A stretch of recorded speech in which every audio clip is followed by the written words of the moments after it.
বাসায় থাকা নরমাল মসলা দিয়েও যে গরুর মাংসের এইরকম মজাদার কালো ভুনা তৈরি করা যায় এটা না খেলে বুঝবেনই না। আসসালামু আলাইকুম। আমার বাসার সবাই কিন্তু এই গরুর মাংসের কালো ভুনাটা অনেক বেশি পছন্দ করে, তাই ভাবলাম আপনাদের সাথেও শেয়ার করি। তো আমি এখানে 1 কেজির মতো গরুর মাংস নিয়ে নিয়েছি, আর সাথে আদা রসুন একসাথে পেস্ট করে 3 চামচের মতো দিয়েছি। সাথে দিয়েছি 1 চামচের মতো জিরা এবং এলাচ বাটা, এবং এর সাথে আস্ত মশলা হিসেবে দিয়ে দিচ্ছি 3 টুকরো এলাচ, 3 টুকরো লবঙ্গ এবং 3 টুকরো দারচিনি। সাথে আরো দিচ্ছি 1 চামচের মতো ধনিয়া গুঁড়ো, 2 চামচের মতো শুকনো মরিচের গুঁড়ো, স্বাদ মতো লবণ ও হলুদ। এরপর সরিষার তেল দিয়ে খুব ভালো মতো করে এটাকে আমি ম্যারিনেট করে নেব।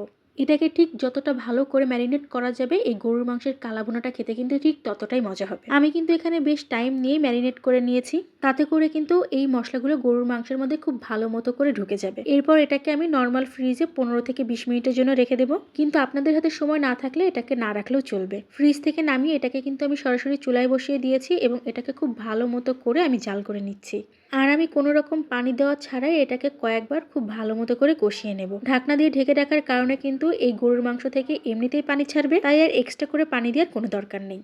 আমি জাস্ট কয়েকবার ঢাকনাটা খুলে মাংসটাকে খুব ভালো করে নাড়াচাড়া করে কষিয়ে নিয়েছি, আর এতেই কিন্তু মাংসটা প্রায় 30% সিদ্ধ হয়ে গেছে। আর যখন মাংস থেকে তেলটা ছেড়ে দিবে ঠিক তখনই আমি 1 কাপের মতো পানির মধ্যে মিশিয়ে দিচ্ছি। আপনারা চাইলে কিন্তু উষ্ণ গরম পানিও দিতে পারেন। এরপর 15 মিনিট জাল করে নিলেই দেখবেন পানিটা শুকিয়ে তেলটা এরকম উপরে ভেসে উঠেছে। অলরেডি এটা দেখতে এত লোভনীয় লাগছে, মনে হচ্ছে এখান থেকে নিয়ে এখনই খেয়ে ফেলা যাবে। অলরেডি মাংসটা কিন্তু আমার 80% সিদ্ধ হয়ে গেছে, আর ঠিক তখনই আমি এর মধ্যে দিয়ে দিচ্ছি এলাচ এবং জিরা একসঙ্গে গুঁড়ো করে। এটাকে আমি হালকা জালে টেলে নিয়ে তারপর গুঁড়ো করে নিয়েছি। এখন এটাকে আমি খুব ভালো মতো করে নেড়ে নিচ্ছি। আর এই গরুর মাংসের কালা ভুনাটা করতে গেলে কিন্তু একটু সময় নিয়েই করতে হয়। এখানে কিন্তু আমি চুলার জালটা একেবারে কমিয়ে নিয়ে প্রায় 5 থেকে 7 মিনিটের মতো হালকা জালে নেড়ে নিচ্ছি। আর তখনই কিন্তু এটার কালারটা এরকম এসেছে। যদিও এটা এখনো কালা ভুনা হয়নি, এখন আমি এটাকে আরো 4 থেকে 5 মিনিটের মতো হালকা নেড়ে নিচ্ছি। আর অন্য একটা চুলায় বেশ খানিকটা সরিষার তেল দিয়ে 1 চামচের মতো আদা কুচি, 1 চামচের মতো রসুন কুচি আর 2 চামচের মতো পেঁয়াজ কুচি দিয়ে এটাকে খুব ভালো মতো করে লাল লাল করে নেড়ে নিব।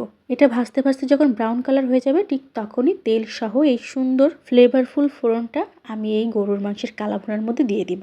হাতে একটু সময় নিয়ে খুব ভালো মতো করে এটাকে আমি চুলাটাকে একেবারে লো ফ্লেমে রেখে কালা ভুনার অথেন্টিক কালার না আসা পর্যন্ত ভাজতে থাকবো। দেখবেন ফোড়নটা দিয়ে 4 থেকে 5 মিনিট পরেই কিন্তু সুন্দর একটা কালার চলে আসবে।